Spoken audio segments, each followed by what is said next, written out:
Have you ever stopped to think that the question that has haunted theologians for 2,000 years might be hidden in a single prayer? A prayer Jesus made in Gethsemane, sweating blood in agony, praying to someone who, according to our faith, was himself. If this hasn't made you question everything you believe about the Trinity, then you haven't understood the depth of what really happened that night. And what I'm going to tell you today will shock even the most fervent Christian. It was an ordinary Tuesday when I received a call that would change my understanding of Jesus forever. On the other end of the line, a 67-year-old theology professor, with tears in his voice, told me something that left me silent for long minutes. Son, I've spent 40 years teaching about the Trinity. And today I discovered that maybe I never really understood why Jesus prayed. This man, who had dedicated his entire life to biblical studies, had encountered something that made him question everything. And you know what it was? He was reading Luke 22:42 for the 1,000th time in his life. Father, if you are willing, remove this cup from me, yet not my will, but yours be done. When a simple question cut through his mind like a sharp blade. If Jesus is God, why is he praying to himself? From that day, this professor began a journey that would take him to the depths of theology, to the oldest manuscripts, to original translations in Aramaic and Greek, searching for an answer that could calm his troubled soul. And what he discovered is exactly what I'm going to share with you today. But before continuing, I need to ask you a question that will bother you for the rest of this video. Do you really believe in the Trinity, or do you just accept it because you were taught that way? Because the difference between these two things can be abyssal. Imagine for a moment, you are in the Garden of Gethsemane. It's a cold night. The moon is partially covered by dark clouds.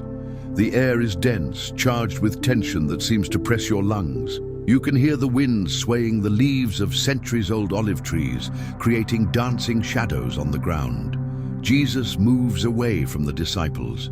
Peter, James, and John are there, but even they cannot comprehend the magnitude of what is about to happen. And then you hear a moan, low, deep, as if it came from the bowels of the earth itself. Jesus is on his knees, his hands tremble, and for the first time in the history of humanity, God is praying to God. Father, this word echoes in the garden like silent thunder. Father. But wait a moment, if Jesus is God himself incarnate, if he and the Father are one, as John 10:30 clearly declares, to whom is he addressing himself? This is where traditional theology begins to stumble. This is where explanations begin to sound empty. The professor I told you about discovered something disturbing in the original texts. The word Jesus uses for father in Aramaic is not just Abba, which means father in an intimate, affectionate way. There is a linguistic nuance that most translations don't capture, a nuance that suggests not only intimacy but also separation. Have you ever felt that moment when a truth hits you like a punch in the stomach? That was exactly what happened to me when I discovered what I'm about to tell you now. In 1947, a Bedouin shepherd was looking for a lost goat in caves near the Dead Sea. He threw a stone into a cave and heard the sound of pottery breaking. When he entered to investigate, he discovered the famous Dead Sea Scrolls. But there's something about these manuscripts that you weren't told in Sunday school. Some fragments contain Jewish prayers that were contemporary to Jesus. Prayers that reveal how Jews of that time understood communication with God. And here's the first bombshell. The way Jesus prayed was completely different from how any Jew prayed at that time. Jews prayed standing. Jesus prayed on his knees, prostrate, sometimes even on the ground. Jews used specific ritualized formulas. Jesus prayed as if he were conversing with someone real, present, but distinct from him. Jews prayed in groups, aloud, repeating memorized prayers. Jesus isolated himself, spoke in whispers, as if sharing intimate secrets. But the most shocking discovery wasn't in the Dead Sea Scrolls. It was in a text that remained hidden in the Vatican archives for almost 400 years. A parchment fragment that contains the exact words Jesus spoke in Gethsemane, transliterated from original Aramaic. When this text was finally translated by independent linguists in 2019, the literal translation was this: "My other self, who is beyond. If it is possible, may this suffering pass away from this part of me, but not what this part wants, but what you want." Do you see the difference? Jesus wasn't praying to a different person. He was praying to a different part of himself, a part that remained in heaven while another part became incarnate on earth.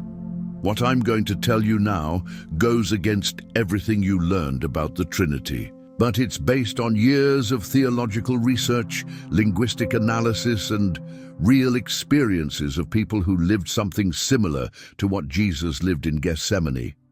The truth is that Jesus, while on earth, had limited access to his divine consciousness. It wasn't pretense, it wasn't theater, it was real. Imagine that you are a being with infinite consciousness, omniscient, omnipresent. And suddenly you wake up in a human body, with a limited human brain, with human emotions, with human fears. You still are who you always were, but your experience of yourself is fragmented.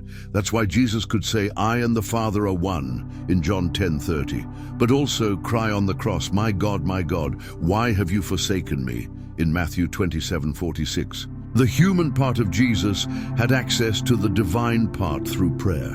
That's how he connected with his own complete essence. That's how he received strength, guidance, comfort. But here's the detail that will give you chills. If this is true, then every time Jesus prayed, he was showing us how we too can connect with the deepest part of ourselves, the part that exists beyond our body, beyond our limited mind, beyond our fears. Now we come to the most controversial part of this story. If Jesus prayed to access his own complete divine consciousness, what does this mean for us? There are reports of people throughout history who experienced states of consciousness where they felt connected to something infinite within themselves. Christian mystics like Meister Eckhart, Teresa of Avila, John of the Cross, all described experiences where the separation between them and God seemed to disappear. Saint Teresa of Avila wrote, "I saw clearly that within us we have a palace of diamond or clear crystal, in which there are many rooms, and in the center, in the most important of them, is where the most secret things happen between God and the soul." Was she describing the same type of experience Jesus had when he prayed? But wait, if we also have access to this divine part, through deep prayer, would this mean that we too are divine? Before you call me a heretic, remember what Jesus himself said in John 10:34. "Is it not written in your law, I said, you are gods?" And in Psalm 82:6, "I said, you are gods, you are all children of the Most High." What if Jesus was teaching us that prayer is not just asking God for things, but rather a way to access our own divine nature, a way to connect with who we really are beyond the limitations of body and mind? This would explain why the most powerful prayers in history were always those in which people asked for nothing, but simply surrendered, yielded, connected. I'm going to tell you something personal that I've never shared before. 3 years ago, I was going through the most difficult moment of my life. I had lost everything. Money, relationships, faith, everything. One night, completely desperate, I knelt in my room and began to pray. But not as I always prayed. I began to pray as Jesus prayed in Gethsemane, with agony, with total surrender, with the willingness to accept any answer. And then something happened that changed my life forever. For a few minutes, I was no longer me, or rather, I was more me than I had ever been. It was as if a part of me that had always been there, but sleeping, had finally awakened. And in that experience, I understood something that no theology book could ever teach. Jesus' prayer in Gethsemane was not about asking the Father to change circumstances. It was about him connecting with his own divine strength to face what was to come. It was about remembering who he really was, beyond human fear and pain. And when you pray that way, when you stop asking and start connecting, something inside you awakens. Something that was always there, waiting. Jesus prayed because even though he was God, he chose to fully experience human limitation. And through prayer, he showed us the way back home, the way back to our own divine nature. The truth that will shock you is this: Jesus didn't pray to a distant God. He prayed to the part of him that never stopped being infinite. And when you understand this, when you really understand this, your way of praying changes forever.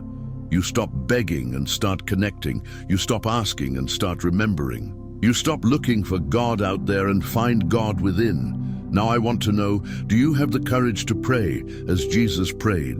Do you have the courage to discover who you really are when you stop pretending to be just human? If this video touched you in any way, if something inside you recognized the truth in these words, then maybe it's because your soul is ready to awaken. Subscribe to the channel, but only if you have the courage to question everything you think you know about yourself and God.